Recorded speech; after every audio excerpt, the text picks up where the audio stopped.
Hey class, I am coming at you from my porch in historic Kenwood, back porch.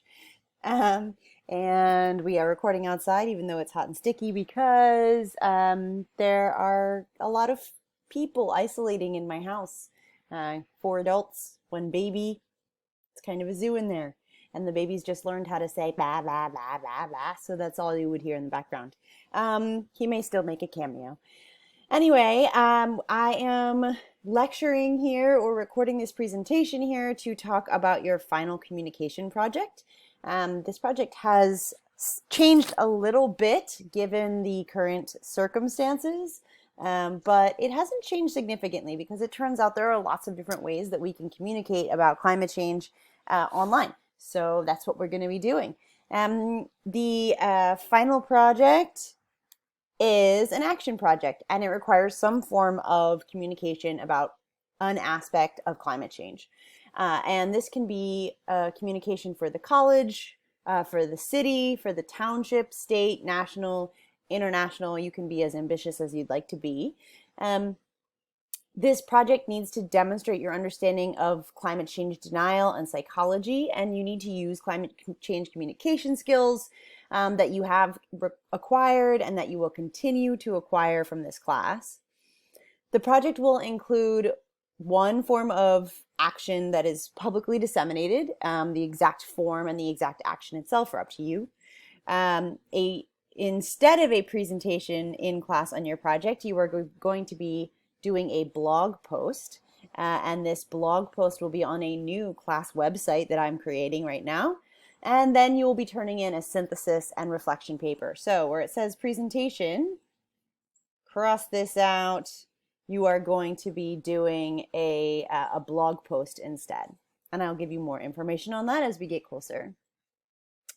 So this group can be done in groups. You can do it in groups of 2 to 4 students, or you can do your project alone as an individual. But the size of your project has to be appropriate for the size of your group. So writing one letter to one senator is probably not a big enough project for a group of 2 to 4 people. You don't need 4 people to do that. So be mindful of the scale of your project and the number of people in your group. So to start off, you need to think about what it is that needs to be addressed and what needs to change to deal with climate change. And you have been thinking about and looking at the types of things that need to happen and the types of communications that need to happen all semester. So you should be starting to have a good idea about what it is you specifically want to tackle. This project is going to require long-term planning as well as creative thinking. So we're starting now, and it's best that you get jumped on this right away so that you can get it finished and feel like you've accomplished what you wanted to accomplish by the end of the semester. So what you need to decide on is what your audience is, who is the audience for your project, what information you want to give them, but more importantly, what it is that you want your audience to do with that information. What's your desired outcome? So this project has to be more than just giving people information, because we've learned about the deficit model and how it doesn't really work. Just giving people more information isn't going to change anything. So what is your desired outcome? What do you want people to do? And just know that you need to be able to relate that desired outcome specifically to climate change mitigation and climate change adaptation. So by that, I mean that you need to go beyond generic ideas that aren't necessarily clearly connected to climate change. So use less plastic or recycle more. Those aren't specific enough to the main causes and drivers of climate change or the main solutions for how to deal with climate change. So make sure that you are really thinking about this being not just an environmental action, but really a climate change action. You need to engage with the different concepts that we've learned about in class over the course of the semester regarding denial and apathy and single action bias, and think about how those things are going to affect the attitudes and behaviors of your audience. And you need to demonstrate how it is exactly that you're using the effective communication strategies we'll be talking about over the next few weeks. We're going to start this week looking at social norms, or actually, I guess yeah, it will have been this week for you. Sorry, I'm recording this now, which is the week before we've started classes again, so it doesn't make sense to me. We're going to talk more about framing. We're going to talk about how to empower solutions and inspire political action. And all of those things should be, or some of those things anyway, should be incorporated into your communication pieces. If you want to use your microstudy and your findings from it as a jumping off point, you are absolutely welcome to, but you don't have to. That's not required, but it could be an interesting thing to tie together if you found something you thought was fascinating about a particular audience. So let's talk about due dates. Ideas for your projects, you're welcome to bring them to me before you turn in your proposals. If you're concerned that it's not big enough or the scope isn't right, especially for the size of your group, or if you're concerned that maybe you're not sure if it addresses climate change specifically enough, feel free to talk to me about those things during office hours or to send me an email. On April 6th, on Moodle, you need to turn in a 1 to 2 page proposal and a 1-page timeline.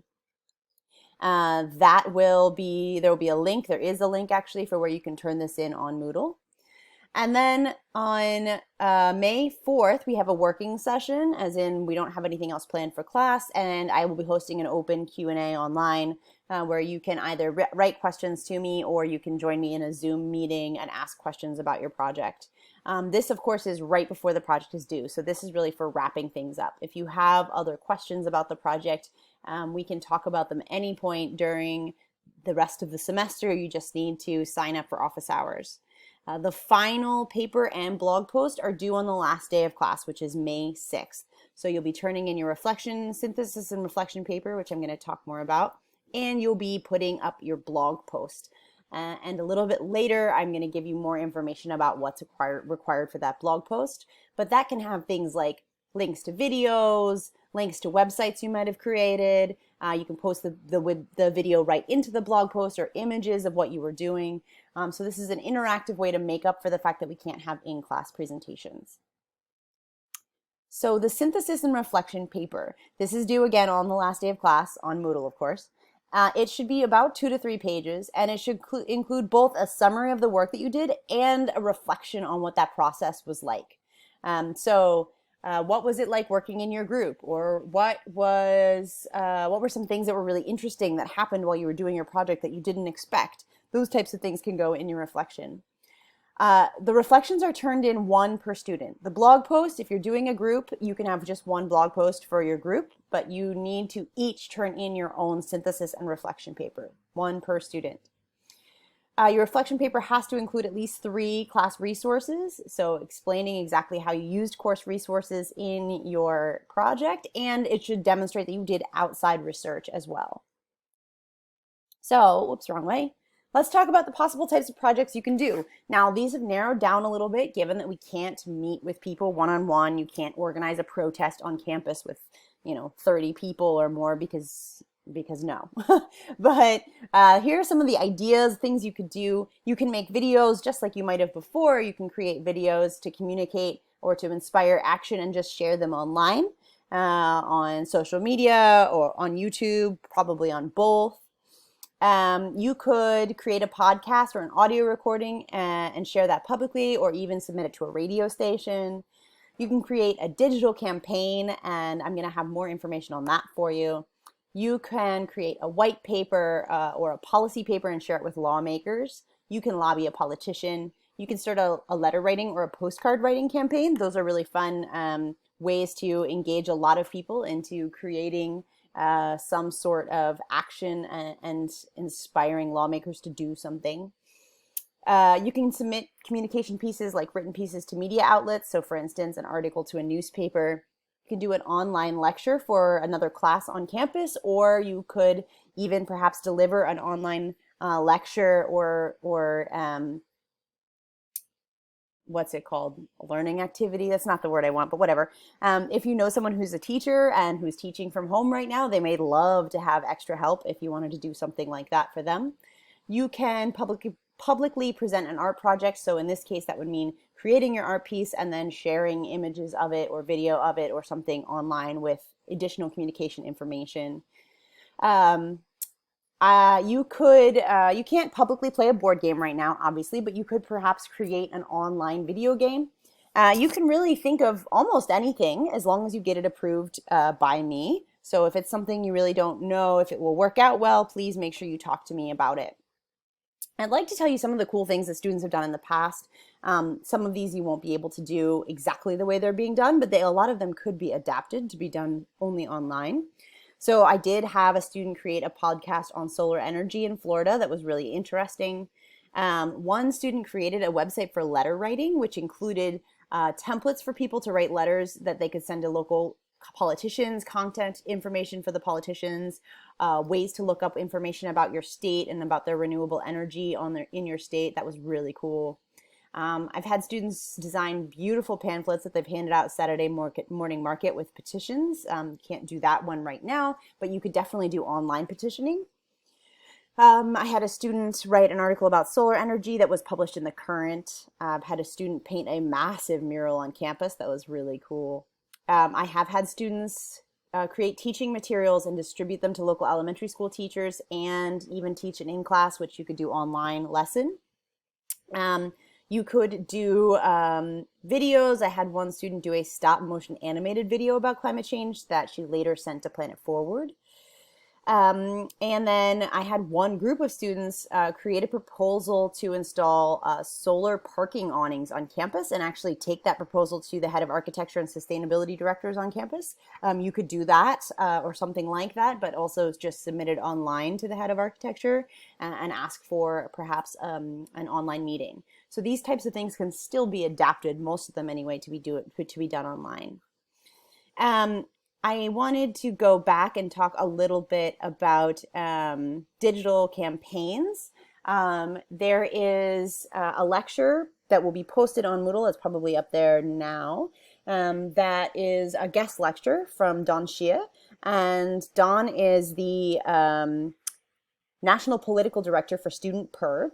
And she is delivering a lecture just for all of you about how best to run an advocacy campaign, and she will be talking about adapting it for online use.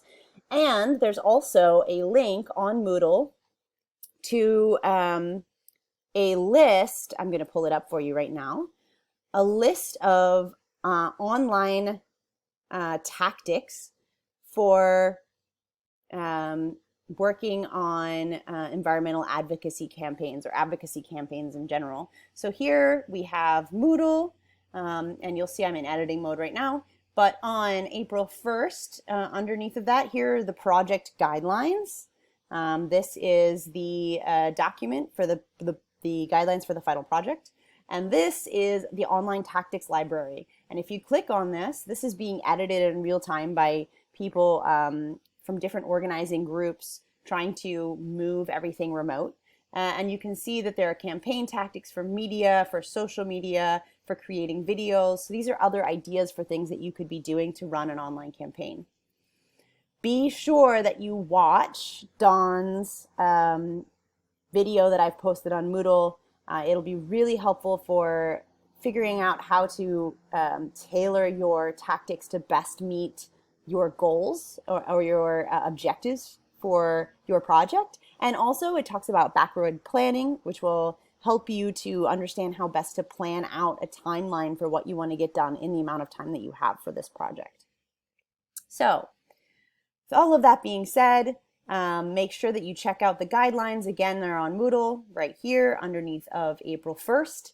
And if you have any questions, you can get a hold of me via email. You can book an appointment to have a video talk with me, or you can drop into my open office hours, which will be on Wednesday mornings from 9 to 11 via a Zoom link that I will share with you. And that is all I have for you. If you have any questions, let me know, and I will be happy to see you and talk to you soon.